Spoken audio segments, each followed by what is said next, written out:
Salut tout le monde et bienvenue. Aujourd'hui, on s'attaque à un sujet super important pour la santé de nos maisons, l'entretien du système de ventilation. On va voir ensemble comment faire pour que l'air qu'on respire chez soi soit pas juste frais, mais vraiment, vraiment pur. C'est une bonne question, hein? On pense à passer l'aspirateur, à laver les comptoirs, mais l'air qu'on respire, on y pense-tu? C'est invisible, c'est vrai, mais c'est tellement essentiel pour se sentir bien au jour le jour. OK, allons-y. Pour que ce soit super clair, imaginez ça. Votre système de ventilation, c'est ni plus ni moins les poumons de votre maison. Puis, comme nos propres poumons, ça a besoin d'un peu d'amour pour fonctionner comme il faut. On commence donc avec notre première section. Si on garde notre image des poumons, les conduits d'air, c'est les voies respiratoires.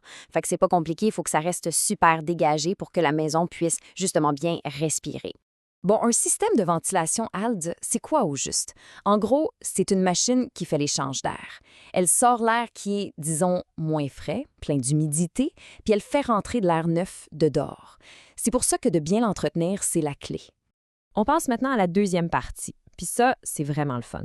Le système est fait pour nous parler. Il nous envoie des signaux pour nous dire quand il y a besoin d'un peu d'entretien. La seule chose à faire, c'est de savoir comment l'écouter.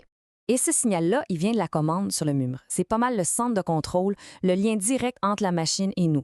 Puis la clé, c'est juste une petite lumière, un voyant. Ce qui est génial, c'est que c'est super simple. La lumière clignote, c'est un petit rappel, aux 3 mois, pour faire une vérification de base, genre les filtres. La lumière reste allumée fixe. Ah, là, c'est le temps du grand ménage annuel, le service complet. C'est vraiment pas sorcier.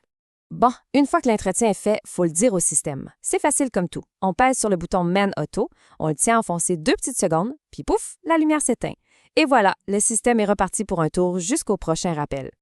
OK, là, on arrive à une section hyper importante. Je vais me mettre un peu plus sérieux un instant. Avant même de penser à toucher à quoi que ce soit, la première chose, c'est la sécurité.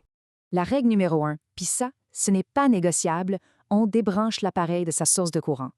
C'est le geste le plus simple, mais le plus crucial pour être certain qu'il y a zéro risque de choc électrique. Fait qu'en plus de couper le courant, c'est une super bonne idée de mettre des gants de sécurité, surtout quand on s'approche du noyau de récupération. Pourquoi? Parce que les barres peuvent être vraiment coupants. C'est des petits gestes simples qui peuvent éviter de gros pépins. Parfait. Maintenant qu'on a parlé de sécurité, on veut penser à la liste de choses à faire. C'est vraiment le cœur du sujet. Qu'est-ce qu'on fait, puis on le fait quand? Alors, voici un bon petit résumé. Ça nous donne un plan de match super clair. Une petite affaire à faire chaque mois, une autre à chaque saison, une vérif 2 fois par année, puis le gros entretien annuel. On va regarder ça point par point. Chaque mois, c'est juste un petit coup d'œil vite fait. On va voir les bouches d'air dehors, puis on s'assure que rien ne les bloque. Des feuilles, de la neige, du gazon, même des petites affaires comme ça peuvent tout débalancer le système. Maintenant, les filtres. La chose la plus importante ici, c'est de savoir quel type de filtre on a.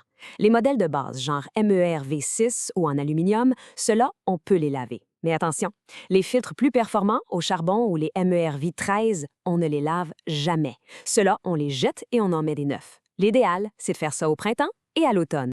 2 fois par année, on ouvre la boîte pour regarder dedans. On prend un linge humide et on essuie l'intérieur. La règle d'or, c'est simple. De l'eau, c'est tout. Pas de produits chimiques, pas de solvants, rien de ça. Ça pourrait vraiment briser des pièces à l'intérieur. Et là, on arrive au grand ménage annuel. Premièrement, on sort le noyau, vraiment doucement, et on passe l'aspirateur sur les surfaces pour enlever la poussière. Après ça, on vérifie le drain de condensation. Juste pour être sûr que l'eau coule bien, on peut le rincer avec un peu d'eau tiède et du savon, ça va empêcher que ça bloque. Il y a une chose par contre qu'il vaut mieux laisser aux pros, le nettoyage des conduits. C'est normal. Avec le temps, la poussière s'accumule là-dedans. Et c'est juste eux qui ont l'équipement pour aller nettoyer ça en profondeur. On est maintenant rendu à la dernière partie. On revient à notre image du début. Tout ce qu'on vient de voir, cette entrevue, ça sert à quoi? Ça sert à s'assurer que les poumons de la maison sont en super bonne santé. Parce que si on ne le fait pas, le système va nous le dire. Ça va se mettre à vibrer bizarrement, l'air va moins bien sortir, il y aura peut-être même de l'eau qui s'accumule. Ce sont tous des signes que le système force, qu'il a de la misère à faire sa job. Finalement, le message est assez simple. Prendre le temps de suivre ce petit calendrier d'entretien, c'est investir directement dans la qualité de l'air qu'on respire, mais c'est aussi s'assurer que notre appareil va durer beaucoup plus longtemps. Un système bien entretenu, c'est un système qui reste efficace pendant des années. Alors, je termine avec une petite question, juste pour faire réfléchir. Avec tout ce qu'on vient de se dire, ça fait combien de temps que les poumons de la maison n'ont pas eu leur petit examen? C'est un petit effort qui change vraiment tout pour l'air qu'on respire à tous les jours.